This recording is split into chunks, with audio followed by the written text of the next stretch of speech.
olw'okufirwako munnabyabufuzi Kayingo abaddenga alwanirira eddembe ly'abantu omugenzi kati Omolo Raila Odinga ennyindo gye ziwembekera mukoko essaawa zino alla amujjuludde akawungeezi ku makya ga leero. Mwena batategeera nga muze buziku live munnabyabufuzi omugundivu mu ggwanga lya Kenya Raila Omolo Odinga alla amujjuludde afudde enfa ya clandestine eyaffe ey'omu Uganda. Nabagamba nti Ruto kasita yayingira Kenya buli munna Kenya agenda kulooza ku buli kikolobero ekibadde mu Uganda wattu katandika butandisi akali Kenya kaddukiremu. So nabagamba nti buli Ruto kayatwala okunambezebwa Kenya buli ekiri Uganda bagenda kirozaako ne Kenya watandise okuva cardiac arrest ne blood clot. Ye mukulu Raila Omolo Odinga zembuyaga zikunta oluvannyuma lw'omutima okusirika naye ng'enkola mugimanyi mu Uganda yakubajjawo kimpowooze nga teryategedde. Kale kunyolwa na kusaasira na biwoobe eri bannaffe ab'e Kenya kitalo nnyo ddala ekyokufiirwako mukulu Omolo Raila Odinga afudde olwaliro ku makya. Mwenna abasinga obungi omwami ono badde mumanyi wabula nze ngenda kwongereza katono nnyo.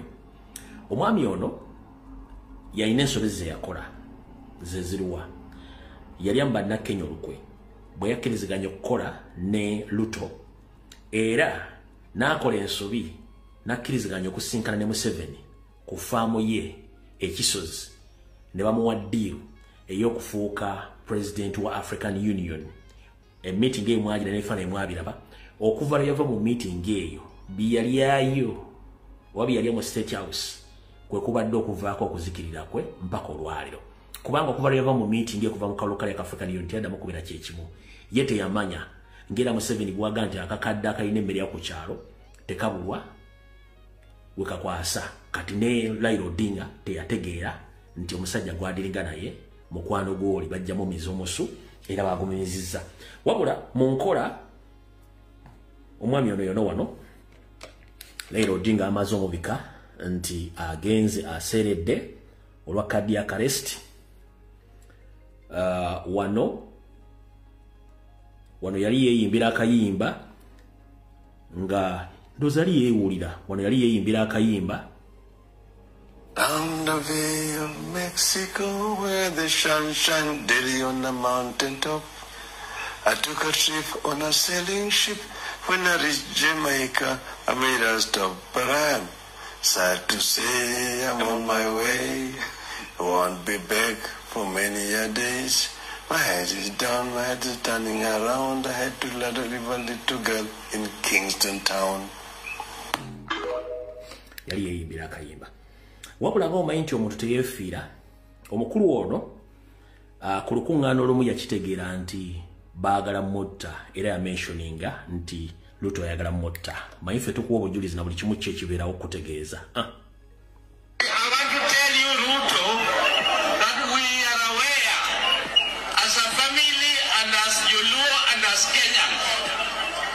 You have very, very bad plans.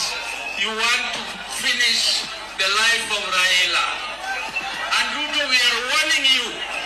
We are warning you in broad daylight that if you attempt, Ruto, if you attempt, Ruto again, if you attempt the life of Raila, we are telling you that first of all, Kenya will not be the same again.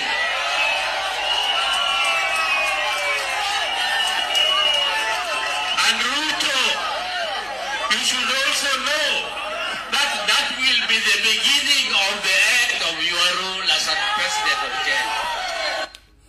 All right.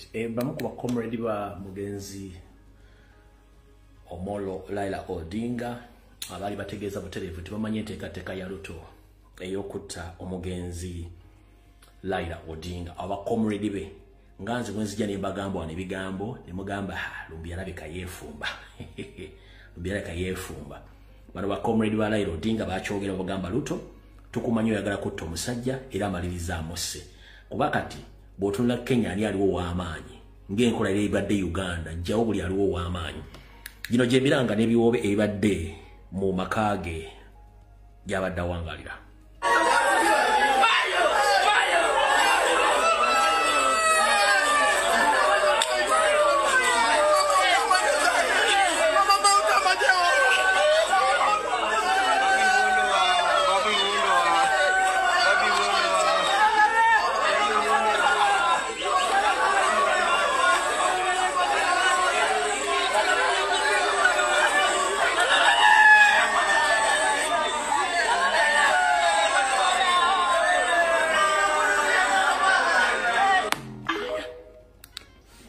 So bibaddeyo olwaleero mu ggwanga erya Kenya ng'omukulu agenze bino ebimu ku bifaananyi wano we yakolera ensobi era wano buli omu wategeredde nti Raila wano we yakolera ensobi kasita yakkiriza meeting eno kasita yakkiriza meeting eyo awo yakolera ensobi awo yakolera ensobi awo yakolera ensobi n'abanga talususse awo kati katugenda biterevu ku video eyatuleese awo tuvuddewo kitalo nnyo bana Kenya okuba nti mufiiriddwako omuntu wammwe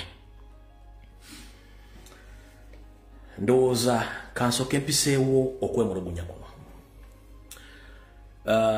management ya Speak Resort Munyonyo saako n'ennyiniyo CEO omukulu Sidili Pareria nanyini Speak Resort Munyonyo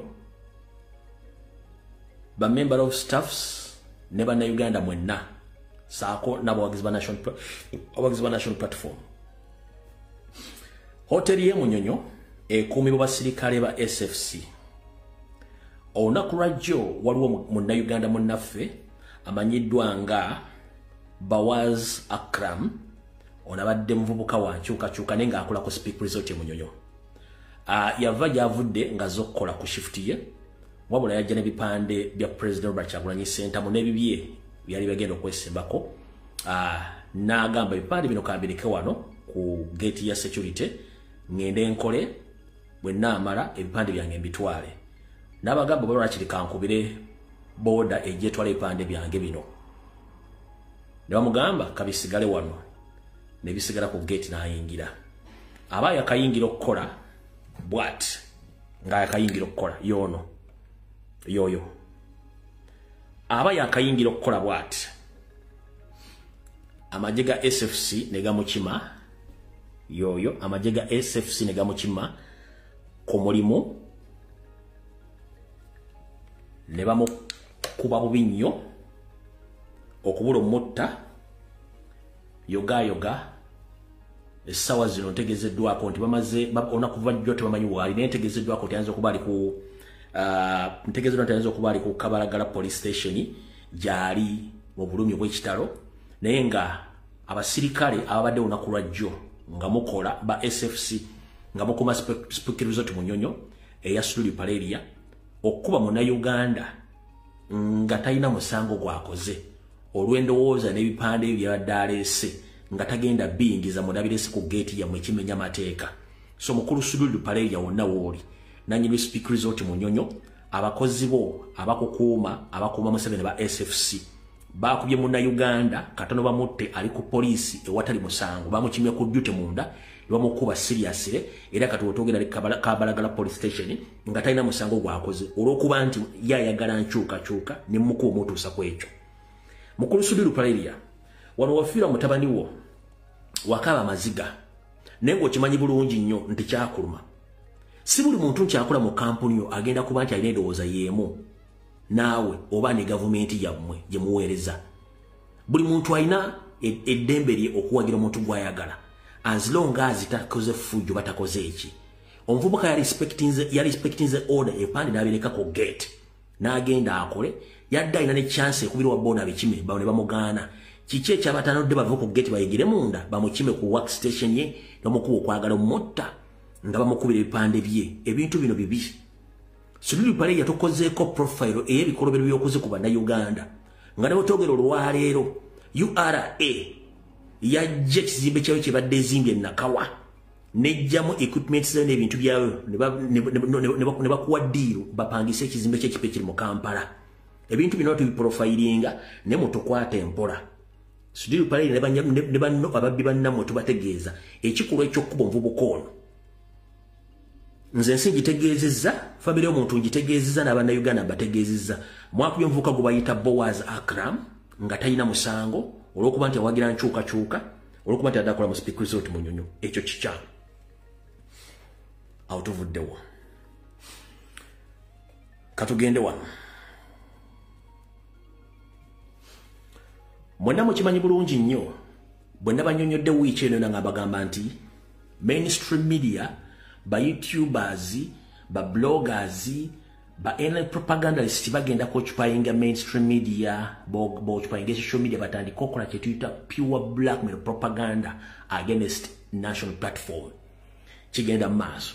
Mwawuliddeko Kabanda ng'agamba nti president yagamba bw'afuna obuyinza agenda kusalako nnyanja esofa eyo omutwe. Oyo ne n'abeera ng'akyajja ku TV nga teri wadde amuguddeko omusango. Omukulu akiikirira mukulu ono MP gwe bayita Asumani Basalirwa naye akiikirira Bugiri municipality. Ebizibu bye byabadde alina yabivuddeko kati ali mu battle ne president ng'ayogera bitakwatagana. Omukulu ono yatuuse okugamba nti president we yajjira okumuwa omukono mu campaign ze Bugiri mu by-election, posta ye yaliko ekigambo people power nenga kiri mu Lusoga nti amaanyi g'abantu nga yakyogera posta ye ya 2018. Kino yakyogedde bwe yabadde ku TV ne ku radio. Njalako bazabaana ba retrievings oba abaziza posta za 2018 ng'ekigambo kiyagamba ni people power kwekiri nga tekiriiko.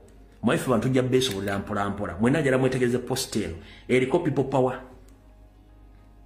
Campaign poster ya ng'eriko ekigambo Busoga abantu n'amaanyi. Mungu yamuwa ku creativity.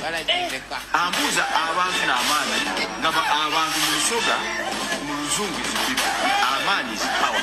Era singo ina posters zange ez'Ebugiri eza 2018 ojja kulabako ekigambo abantu n'amaanyi. Awo people power weebwa. Era namuweereza ne message what eventually he blocked me. When he blocked me. He blocked me. Even on social he blocked me. Asanga campaign poster ya. Kati njala soka pozinga mwana. Abasoga mwenna abali kuno n'Abaganda kuliko ekigambo baswalira kuliko ekigambo people power mu Lusoga kuno. Kuliko ekigambo people power mu Lusoga ng'okizza mu Lusoga. Njipozinze nga sinazanya ddoboozi. Kuliko ekigambo people power mu Lusoga.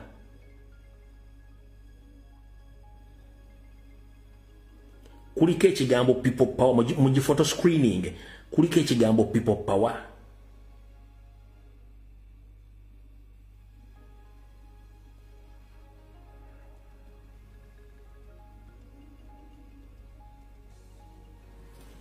Kanjizanye muwulire kati manyi mumaze gikuba photo mumaze gikuba screenshot kati kanjizanye poster ya ng'eriko ekigambo Busoga abantu n'amaanyi. Mungu yamuwa ku creativity. Ambuza abantu n'amaanyi ngaba abantu mu Busoga mu Luzungu zipipa. Amaanyi is power. Era singo ina posters zange ez'Ebugiri eza 2018 ojja kulabako ekigambo abantu n'amaanyi. Awo people power weebwa. Era namuweereza ne message what eventually he blocked me. When he blocked me. He blocked me. Even on social he blocked me. Asanga campaign poster ya. Oyo muvuddeko simuddamu mutegere nti abantu abo bonna bentadde mu kigula luggi kiri era mukifunye bulungi. Mwenna abaaliko wano mu myezi ogwokuna ogwokutaano nakola ogwokutaano ogwomukaaga nakola video nga nsindika security alert eri abakulembeze ba national platform bonna nembagamba mwegendereze nnyo mpuuga ne banne saako ne gavumenti batandise okudeployinga abayaya bagenda baswaliza ku mikolo. Batandise okusindika baya bagendo baswaza ku mikolo.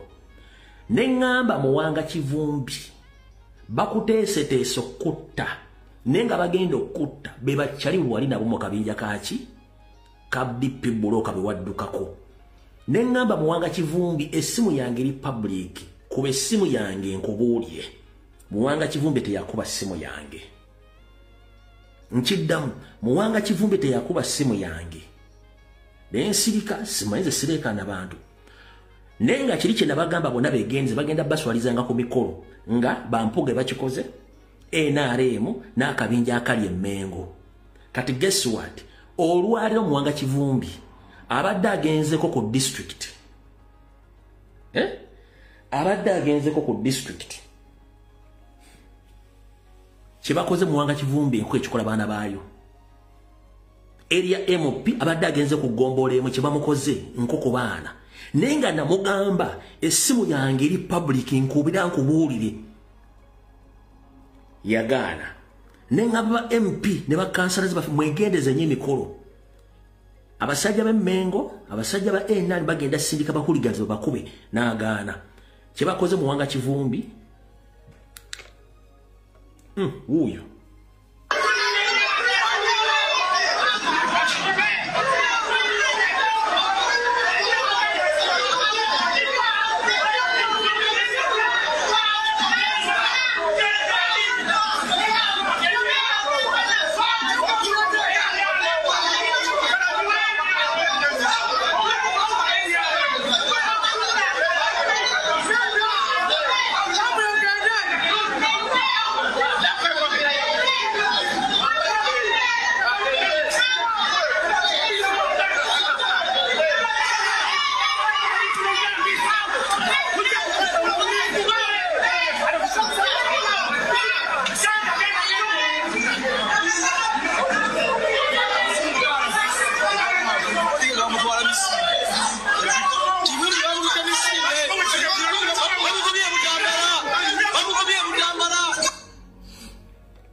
ndowooza abakubi Muwanga Kivumbi bambadde engoye za NRM abala bali muki abala bali mu ngoye za bulijjo bane ba state agent bonna abakolera NRM abakolera Mpuuga abakolera basajja baki ba state nenga namugamba nete yawulira mu basajja mwe munyoma information ne mwefulanga abatalaba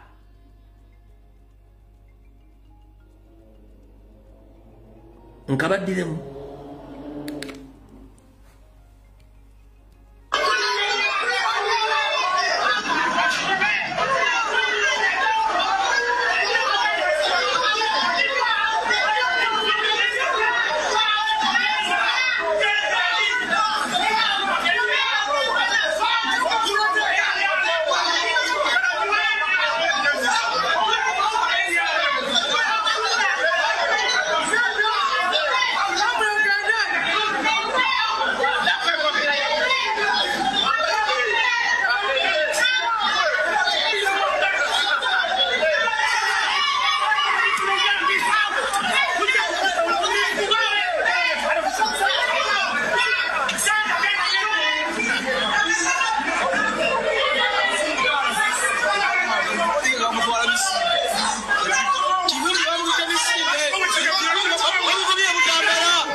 sikyakaana bantu nga bwe nabagazi bannayuganda sikyakaana nabo bwente bwenkole byange n'entambula n'engenda awo tuvuddewo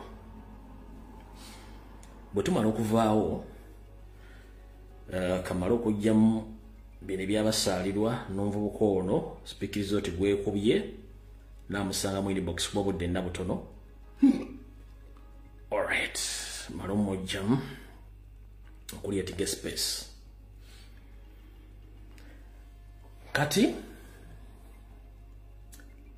kano nandiyagadde okukakola nga security alert nkateeke wano wakati wa video eno era mutongole video etandise ngera kuza omwezi 15 omwezi ogwe 10 mwaka 2025 video etandise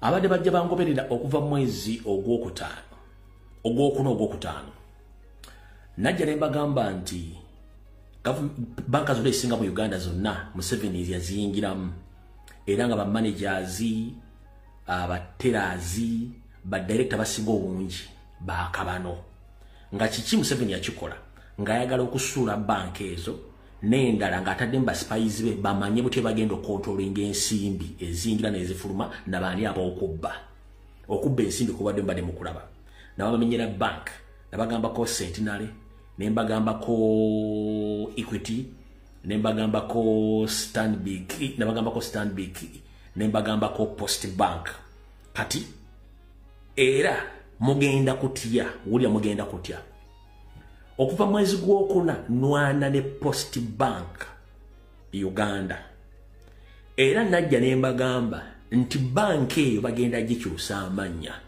nembabulira buli mufere nali mu Post Bank okuva ku board of directors ne ba managers nembabulira buli kimu kimu mwagano kitegeera but unfortunately olwokuba nti abana basajja balona ne information. Can you imagine nti Post Bank yakyusa amanya negenda mu manya genda bagamba aga Paro Bank bagano kiteeka ku mainstream media bagano kiteeka ku social media bagano kibulya ba customer bwe openly ne bakikweka kubanga already ebadde eri mu mabanja na buli kimunga yagotaana kati government olwokuba nti bank eno ya First Family oba ya government bayina ekintu ekira kye bayinitiatinze mugenda kutya ekirwa omanyi nze nkuwa information nenkuwerako ne reference si kyagala nnyo kulekana banna Uganda nkuwa information nenkuwerako ne reference nkuwa information nenkuwerako ne reference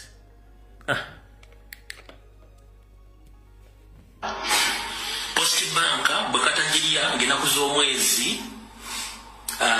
z'omwezi lindako Post Bank alabage mu gyesimbiza mu byapa byamwe na buli kimu mu kimenti banka bwekyusa erinnya buli kimu kigenderamu Post Bank egenda kyusa erinnya ngenaku z'omwezi 5 omwezi ogw'omukaaga 2025 after the general annual meeting ya today ekyuse erinnya mu branding balozesa abantu nti buli kimu kiri nnomo nkiddamu Post Bank Limited yakukyusa erinnya lyayo ng'ennaku z'omwezi 5 omwezi ogw'omukaaga 2025 naye gwakyalinayo sente zo nalinayo ekyapa kyo nga tokijjangayo kyonna ekikugwako tonkubira ssimu ng'okwekemanga enkoko ebuuliddwako wegenda okubiika oba amagirayo gabadde genda okumabira nga bagitagigyeko ekyange nkikugambye mark these dates 5th June 2025 Post Bank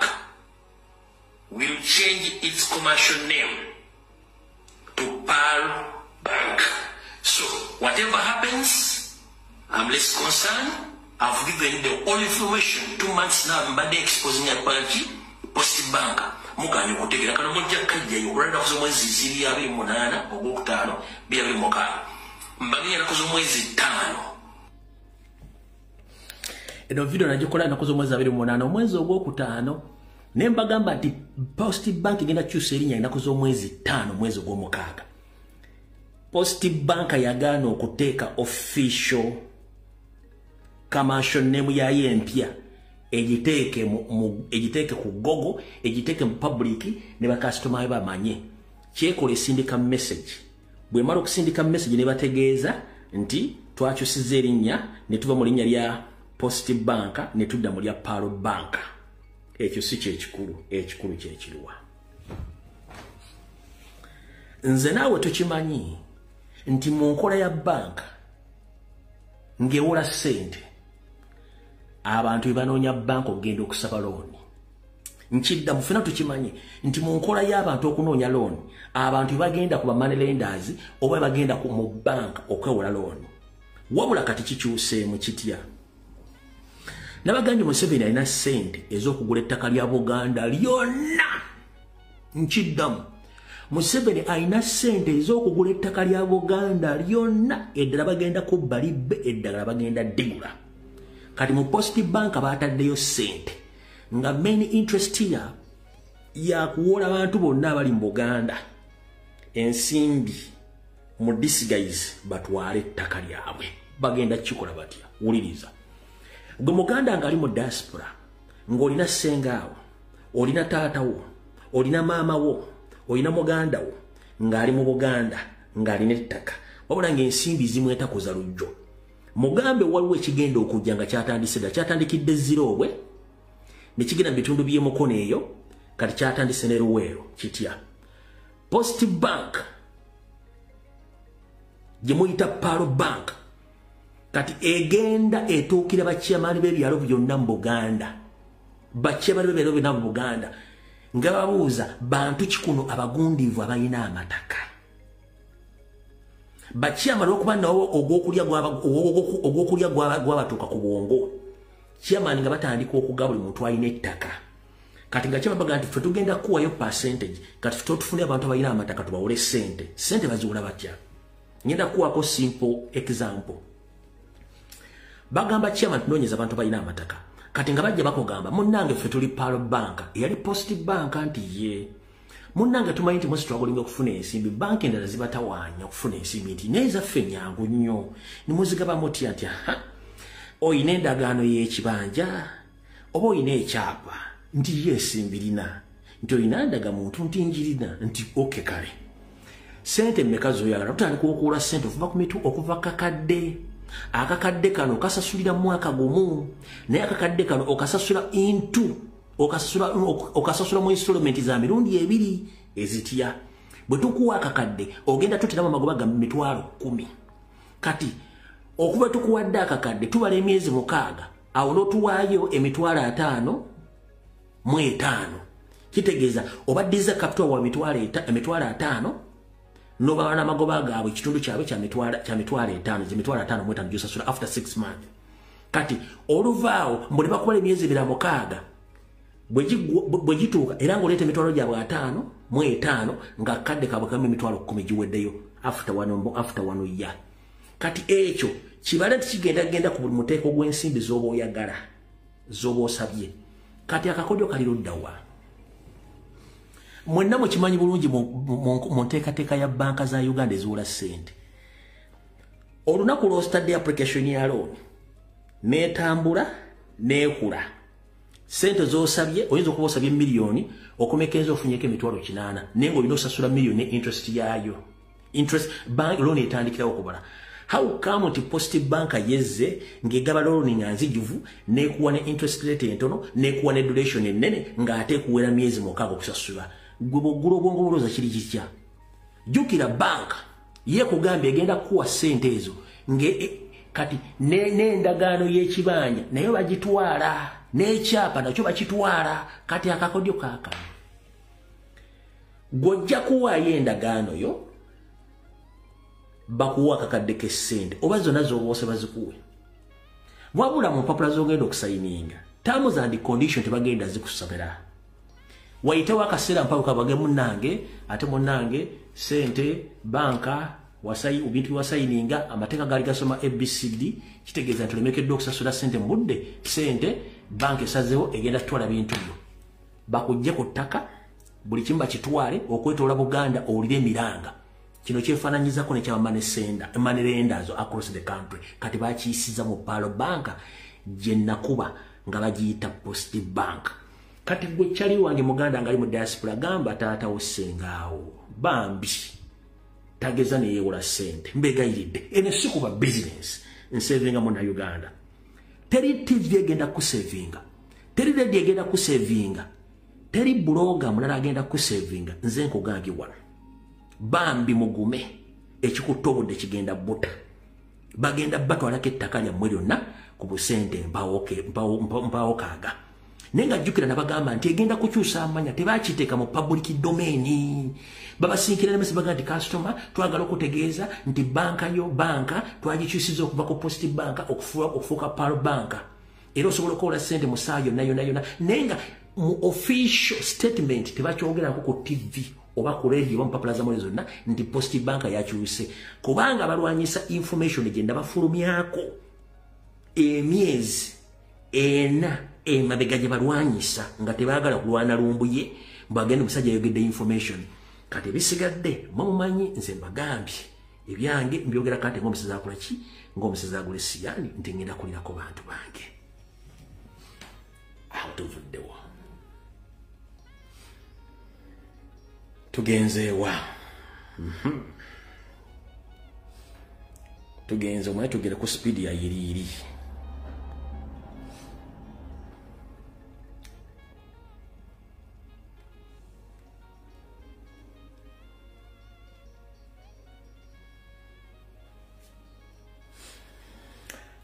ndowooza kansooke ne bannayuganda badde bangoberera mbalamusizaako kansubeti buli bulungi amannya nze Lumbuye Fred ekekemiko ali Mawaggali atudde kafomu eggulama ate naddibanga Promax. Saalonga Mulengejja afutubadde Mmengo ku Bwakabaka nkulamusiza kansenti oli bulungi. Nze nakujjako engalo muganda wange. Nakujjako Dezirya. Nenkulekaawo guwerogoze. Olw'ensonga nze buli kimu kyonna kye mwali mutegekedde emyaka nakiteeka ku mmeeza n'enkyanjulira abantu. Era ensi ekimanyi. Results ozimanyi bulungi nnyo. Wateeka abantu social media balwanyise Lumbuye baagenda kuba tosobola kulwanyisa mazima. Mwe mission yammwe yali ya Beni Kiwanuka okuba mwana wa Buganda Robert Kyagulanyi Ssentamu mutta aveewo era mukyagiriko. Mission yammwe yali yakulemesa Muganda yenna nga mumuzanya kifiiriza n'egitegeeza abantu. N'entegeeza abantu ebigendererwa byo byali byakwagala kutwala obukulembeze bw'eggwanga. Abantu bagamba nti alimba. Ne mbagamba nnoze sirimba mujja biraba. Okitegeera. Gwe kennyini otesitinzeeko bwozeeyo mu diaspora projects zonna zaagwa n'abakungu b'emwawundo abamu badduka oluvannyuma lw'okutegeera nti gwani. Ne Ssaabasajja Kabaka olwali mwenda mutebi w'okubiri. Naye yamanya bw'amala okutegeera n'akulekera ekizimbe kyo ne Banyarwanda bannamu bakirimu abantu bayogera nabo bafuga nabo Buganda gye bali n'akulekera Bulange Plaza ne bafere bannamu mutuule omwo mutudde bintu bya Buganda. Kati nze nakujjako engalo siku zaako oyina kwerogoza ng'akabwa kasibe ku ggaali. Wavuddeyo n'okonfaminga information olw'okuba nti nakulemesa ebigendwa byo. N'okonfaminga nti nagamba bannayuganda nti oyina presidential ambitions era kye mwali mwagala lwakuba nti Kyagulanyi yakuba bakyaliwo n'abasula ku ttaka gwe n'osigala gwe kennyini wakyekonfamingidde. Naye nga njala okutegeeza ojja kuba bulungi. Nze nakujjako engalo. Nakukwata mu bugere nekwata mu matu nekwata mu nviri n'enkunyonyogera n'otuuka gye watuusa Buganda. Towagamba Buganda ogituusiza ku ntikko. Jjajja nakunyonyogera kannaswi n'enkunyonyogera okutu n'enkunyonyogera mu nviri nga gye wagamba okutuusa Buganda ku ntikko n'enkutuusa ku ntikko. Kati bbanga oli mu bbanga ensi ekulaba. Uyo waliwo eyali ampalampa mu byonna byenkola njagala kubeera pulezidenti mbamenye musango gy'ebisaanyizo sibirina.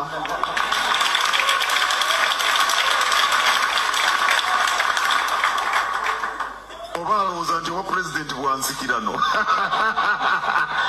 obwakabaka bwe bwensikirano. Omanyi Abaganda bagamba kamwa kabikassa Siroganga. Mukulu Siroganga afutubadde Mmengo. Ndi wano otegeeza Buganda nti profile kati zenkola nkola underground profiling kugwe naddala site za Buganda z'otunze nga particularly ozikuzizza Jeno Salimu Sale akandana omusajja mu Somali.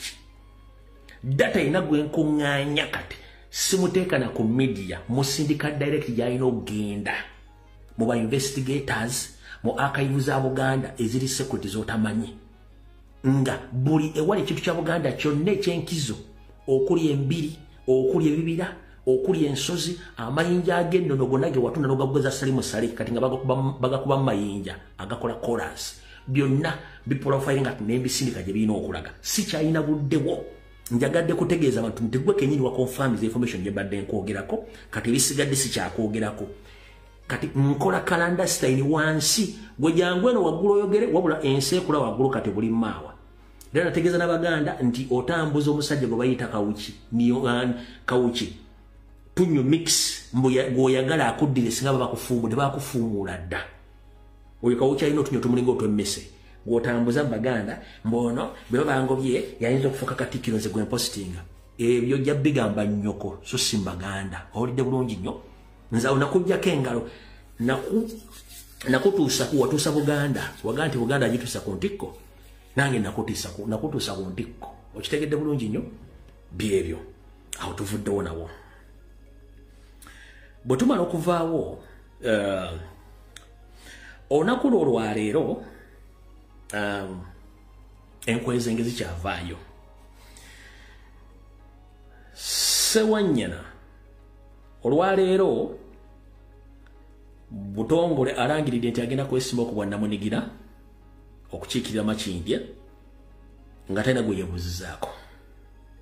Wabula omukulu nali namulinda dda mu kkoona ajje yeeyogeze ng'olwanubako ate tutandike butesuula empya. mukulu Sewanyana okoze ebikolobero bingi ng'ensi ekulaba wabula ekikolobero ky'osinza okukola kwe kwenyigira mu lukole okutta Seggirinya Muhammad gwe nobanga kati olya butaala nobanga oli ku ssente eza mission gye bakusasula z'okozemu olukuŋŋaana lw'olwaleero n'oyogera ebigambo bingi okalya ddakaddadde nfunye ogirira mu katiko n'ekulinda mu koffini Seggirinya gyali tagenda kwebaka kyewakola Seggirinya kijja kuddira mbaanabo gwe ssaawa zino ogenda kulya ssente bakusasudde ssente Anita Amongi ne Salimu Sale bakusasudde ssente eza mission ya Seggirinya era ne bakuwa avuka ba ghetto structures ne bakuwa n'abayaayi abakubugiridde mu campaign gy'obaddemu mu kulonkinga naye nga ssente za Seggirinya mission gye walimu bazikusasudde okola ekintu ekyo wano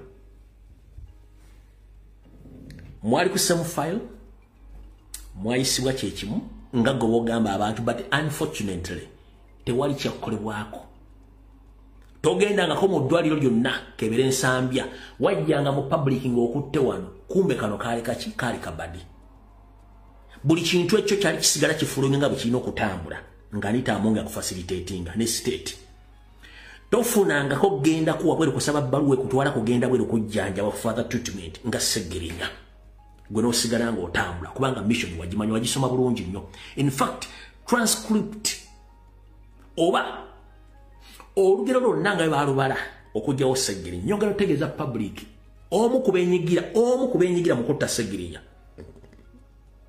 ye mwami ono ye mwami oyo Sewanyana tabeerangako mulwadde ye script ye ekiwandiiko kye ekyokukola omulimu gwe ng'ennyongeza ku kugyawo Seggirinya akisoma bulungi nnyo n'akituukiriza naye olukolwa mu Seggirinya ojja ddusasulira constitution ekuwa eddembe okwesimbawo naye mwerabira ekintu kimu nti ebintu by'okola mu public abantu baabuuka babiyinterpretinga mu interpretation ndala nnyo kuba tuli mu .com era abantu bategeera ani yaani njagala mulabe njira kaddakiika 3 just njagala kumulabako eddakiika 2 mulyoke mukakase nti ono bamusasudde ssente ze eza mission ya Seggirinya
awone mulaya avubuka bonna be ghetto structures basajja baddamulira basajja ba state avubuka kati bakontrolingibwa General Kayanja bakontrolingibwa ddamulira bakontrolingibwa Major Emma Kuteesa bakontrolingibwa mukyala gwe bayita Jane Kalaje be bakontrolinga avubuka kati bamuwadde abantu bamaze omusasula agenda akola ekintu ekyo okulaga nti avuddeyo muganda wange olukole walya mu Seggirinya information twagisibanga basunga tatagala jita ojja kisasulira ngenda kuwaayo key point Segirinya nga tanafu yakugamba lwaki mwantekako omuntu atabadde mukwano gwange nze simumanyi mugende munonye video eyo Segirinya lwaki mwantekako omuntu gwe simanyi si mukwano gwange sibeerangako naye lwaki mwantekako omuntu gwe simanyi mugende munonye video ya Segirinya omuntu gwe bakusula n'emyaka 2+ n'atuuka okufa ne weebuzaabuza ne bamuziika family n'efuna differences n'otayingiramu wadde at one time okugamba let me be the mediator okutaasa ebintu bya Segirinya n'okutereeza family ya Segirinya ne we distancing anodde ebbali. That means you knew script gye baakuogisoma obulungi era ogikoze bulungi. Thank you very much. Naye nkubuulira oyo kyali gyali emagombe teyeebase Segirinya ajja kufuna. Segirinya ajja kufuna Ssewanyana Segirinya ajja kufuna. Kati oli anda Damulira, oli anda Anita Amongi, oli anda Jenny Kraje, oli anda Emma Kuteesa beba kuvuga controllinga. Naye amaanyi g'abantu ogenda gawulira. Wetaba mukutta Segirinya ojja kiwulira awo tuvuddewo naye ngeera bannakampale bagamba nti oguggwa gukuwa empoza kano ka video nakabazanyira ku Sande kankaddemu olwaleero ono Ssaalongo Sebidde Ssaalongo Sekidde mu Ndeeba ono Sekidde James Ssaalongo ow'omu Ndeeba era akabonero kange mupiira mwesegona ne bannammwe ba Alan Ssewanyana nina ennaku nnene mu mutima avuddeyo munzije gye mbadde neebaseeyo odesezza n'akalulu kange Ssewanyana gy'akubuuza lwaki obutwa obwatta Segirinya gwoba bwali w'amazzi oba Segirinya bwali Kongo lwaki obutwa obwatta Segirinya limukabamu tebakuwadde tikiti naye omulambo gwa munno gyali emagomba akaaba twebuuza bwe baba bayenga obutwa mugali bayenga obutwa obwatta Segirinya lwaki obutwa obubwo bwali bw'amazzi lwaki gwewona mangu Segirinya n'agenda uno malwaliro eno uno Tanzania uno agenze Kenya bamutute mu America ngajjanjaba nolo tebate bakuwadde kaadi Katonda obuzimu wa Segirinya gwe gukubonereza Ssewanyana nze Sekidde James Ssaalongo essaawa ziri 12 omuzimu gwa Segirinya gujja balondoola buli yakubulyamu olukwe buli yakola atya mwenna kyekyabasudde ne mu tikiti